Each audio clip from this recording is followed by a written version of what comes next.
আচ্ছা, অনুশীলনী দেখো, কোষে দেখি 15.1, 209 পাতা, 209 পাতা, তার একের যে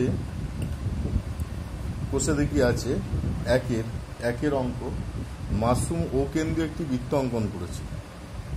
ও কেন্দ্রীয় একটা বৃত্ত অঙ্কন করেছে, যার এবি ব্যাস বি বিন্দুতে একটি স্পর্শক অঙ্কন করেছি, স্পর্শক যা বর্ধিত এওকে টি বিন্দুতে ছেদ করেছে।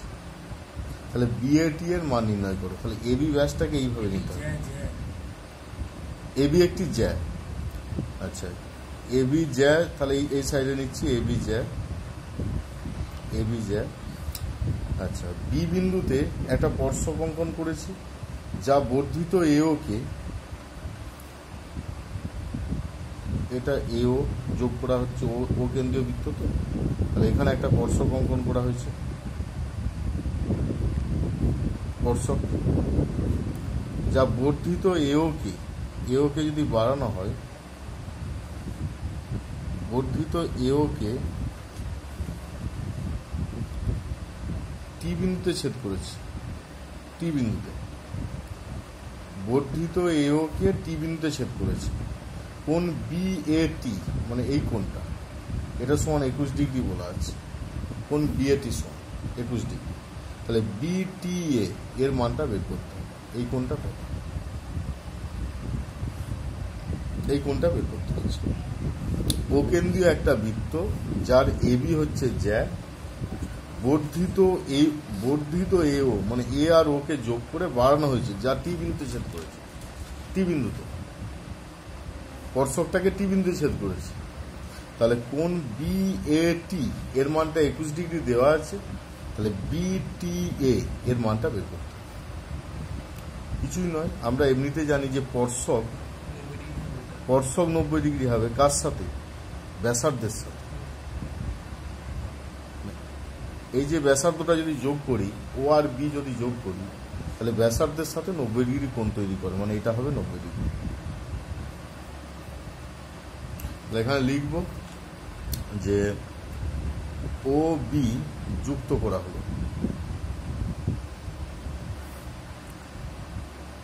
যেহেতু ও বি লম্ব বিটি, অতএব কোণ ও বিটি সমান কত? 90 ডিগ্রি। ওবিটি সমান 90 ডিগ্রি। আবার দেখো, যেহেতু এওবি ত্রিভুজ এওবি সমদ্বিবাহু ত্রিভুজ, অতএব কোণ ও বি এ সমান কত? 21 ডিগ্রি। কোণ দুটো সমান হবে। তাহলে কোণ এ বিটি সমান কত? 90 প্লাস 21, 111 ডিগ্রি। 111 ডিগ্রি। তাহলে এই টোটালটা হচ্ছে 111, এইটা 21। এ টি বি ত্রিভুজ থেকে কি বলতে পারবো? কোণ বিটি এর সমান। ত্রিভুজ এ বিটি থেকে পাই, এ বিটি থেকে পাই কোণ বিটি এ সমান 180 মাইনাস 111 প্লাস 21 ডিগ্রি।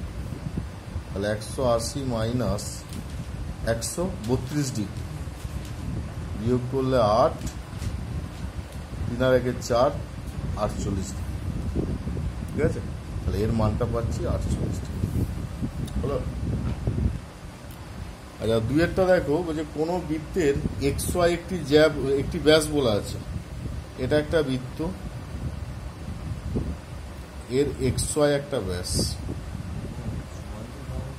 যার কেন্দ্রটা হচ্ছে ও।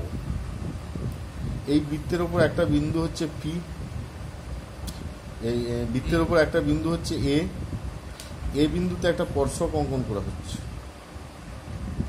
যার নাম হচ্ছে পি এ কিউ স্পর্শক। এক্স বিন্দু থেকে ওই স্পর্শকের উপর একটা লম্ব অঙ্কন করা হলো এক্স থেকে, যেটা ওই স্পর্শককে জেড বিন্দুতে ছেদ করেছে। জেড বিন্দুতে লম্ব অঙ্কন করা হয়েছে, মানে এটা হচ্ছে 90 ডিগ্রি। এক্স বিন্দু থেকে স্পর্শকের ওপর একটা লম্ব অঙ্কন করা হয়েছে, যেটা হচ্ছে জেড বিন্দুতে ছেদ করেছে, তাহলে এটি 90 ডিগ্রি। এবার এক্সে প্রমাণ করতে হবে যে এক্সেটা ওয়াই এক্স জেডের সমদ্বিখণ্ড, ওয়াই এক্স জেডের সমদ্বিখণ্ড প্রমাণ করতে হবে। তাহলে কি করব না, ও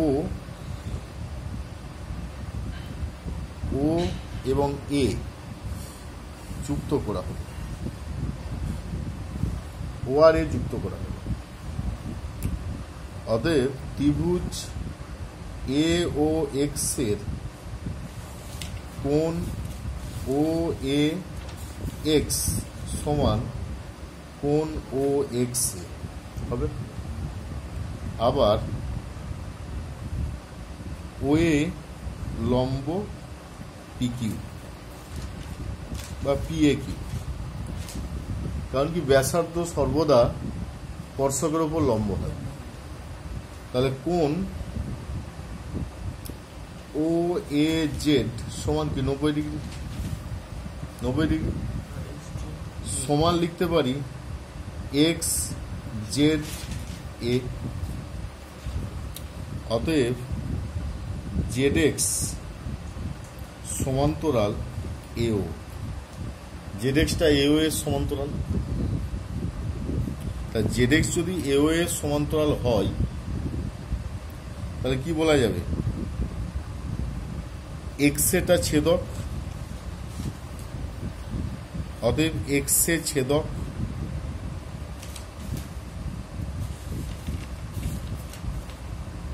অতএব কোণ এক্স জেড সমান কোণ এক্স এ ও, একান্তর লিখে দেব,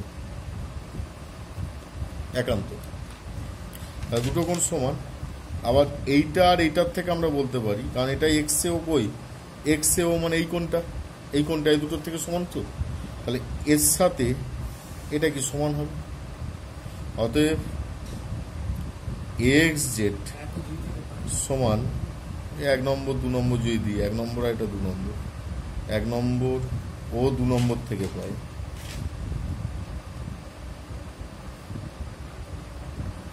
এক্স জেড সমান ও এক্স এ এক্স জেড বলতে এই কোণটা আর ও এক্স এ বলতে এই কোণটা, তো দুটো কোণ সমান। অতএব এক্স এ কোণ ওয়াই এক্স জেড এর সমদ্বিখণ্ড।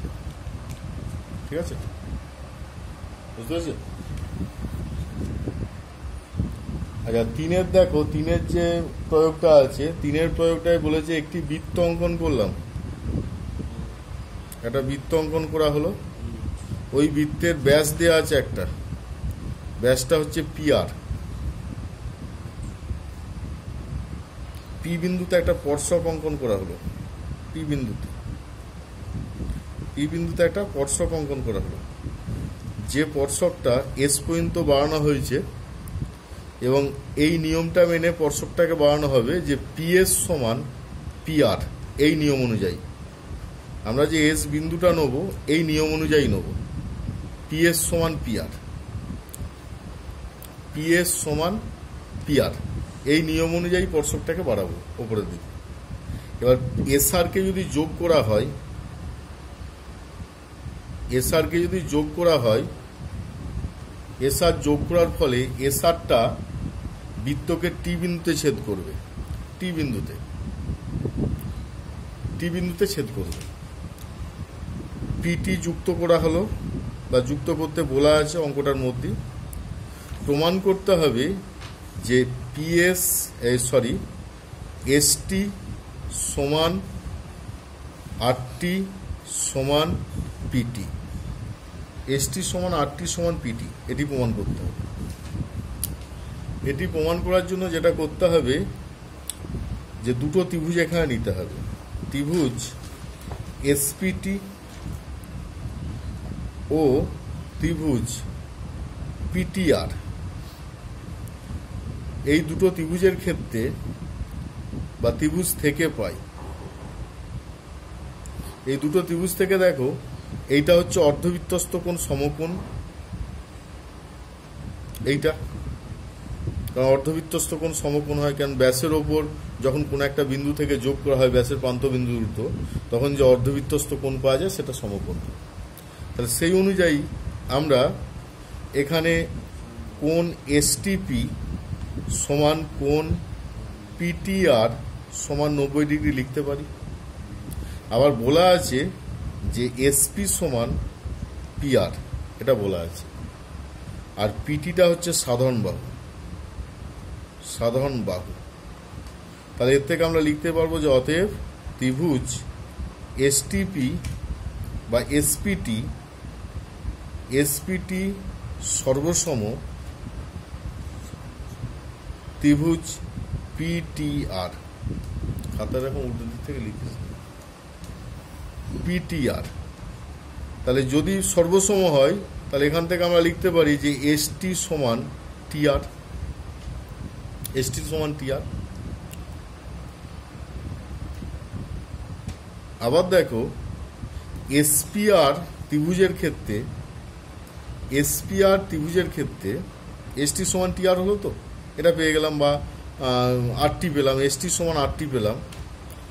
আবার ত্রিভুজ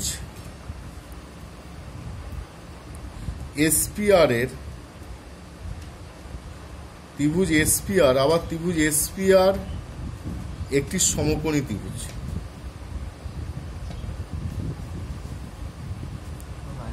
যার কোণ এসপিআর সমান 90 ডিগ্রি, কোণ এসপিআর সমান 90 ডিগ্রি। তা সমকোণী ত্রিভুজের সমকৌণিক বিন্দু থেকে বিপরীত বাহুর ওপর অঙ্কিত লম্ব,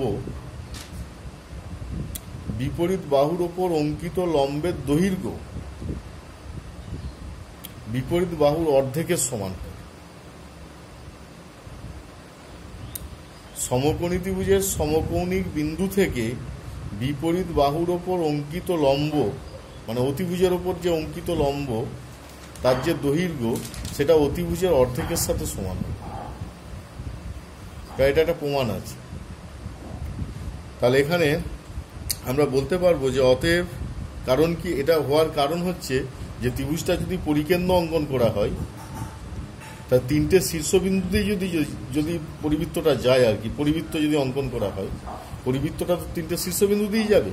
তা তিনটে শীর্ষবিন্দু দিয়ে যেতে হলে অতিভুজের যেটা মধ্যবিন্দু সেটা কি দূরত্বটা, মানে ব্যাসার্ধ হবে। তিনটে শীর্ষবিন্দু থেকে দূরত্বটা কি ব্যাসার্ধ হবে। তাহলে ওই কারণে আমরা বলতে পারবো যে অতএব এসটি সমান আরটি সমান পিটি। ঠিক আছে, হয়ে গেল।